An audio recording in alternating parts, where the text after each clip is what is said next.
Itong si Department of Justice Secretary Jesus Crispin Remulla, naniniwalang di nakatali sa rekomendasyon ng JBC ang pagpili ng Pangulo sa bagong ombudsman.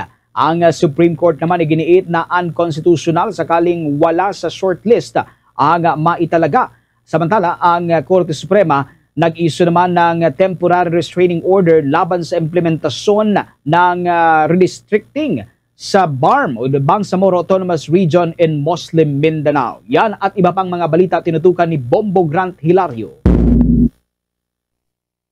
Inihayag ng kasalukuyang kalihim ng Department of Justice na si Secretary Jesus Crispin Boying Remulla na hindi umano nakatali si Pangulong Ferdinand Bongbong Marcos Jr. na shortlist ng Judicial and Bar Council para sa susunod na ombudsman. Ayon sa kanya, hindi limitado ang presidente sa rekomendasyong ilalabas nito sa kung sino ang nais nitong maitalagang bago para sa naturang posisyon. Anyaya, maaaring pabuksan muli ni Pangulong Marcos Jr. ang aplikasyon sakaling wala itong mapili sa shortlist ng mga nominado mula sa Judicial and Bar Council. Kanya itong sinabi kasabay ng mga panibagong reklamong inihain sa ombudsman kontra sa kalihim na kanyang pinaratangang layon lamang mapigilan siya makakuha ng clearance.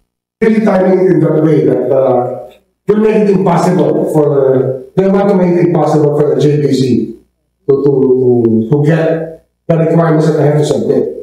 And ganun talaga yan. It's really an organized effort for them to shoot down my candidacy as ombudsman. Ngunit maalalang taliwas naman ito sa naunang inihayag ng Korte Suprema kung saan iginit nito na unconstitutional ang hindi pagpili mula sa shortlist ng Judicial and Bar Council.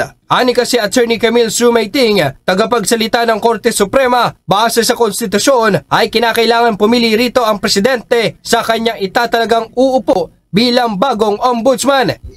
The president has to, under the constitution, he must choose from the short list submitted by the JBC. It's part of the checks and balance. Not that I'm aware of.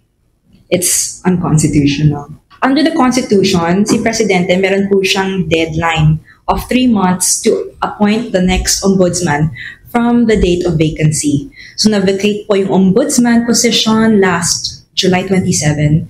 So si Presidente kailangan po siya mag-appoint by October 25. Samantala, ipinatitigil muna ng kataas-taasang hukuman sa Commission on Elections, Bangsamoro Transition Authority at mga otoridad ang implementasyon ng Bangsamoro Act No. 77.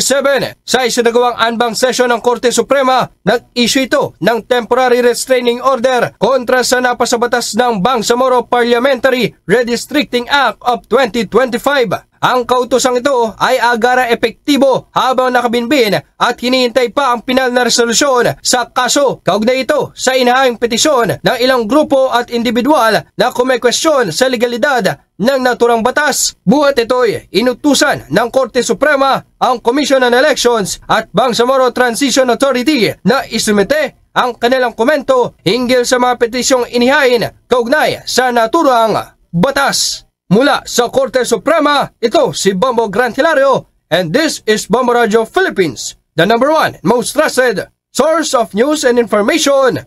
Basta Radio, Bombo! For the most trusted source of news and information, visit our website at www.bomboradio.com. Follow us on Bombo Radio mobile app, Facebook, YouTube, TikTok, and X, formerly Twitter.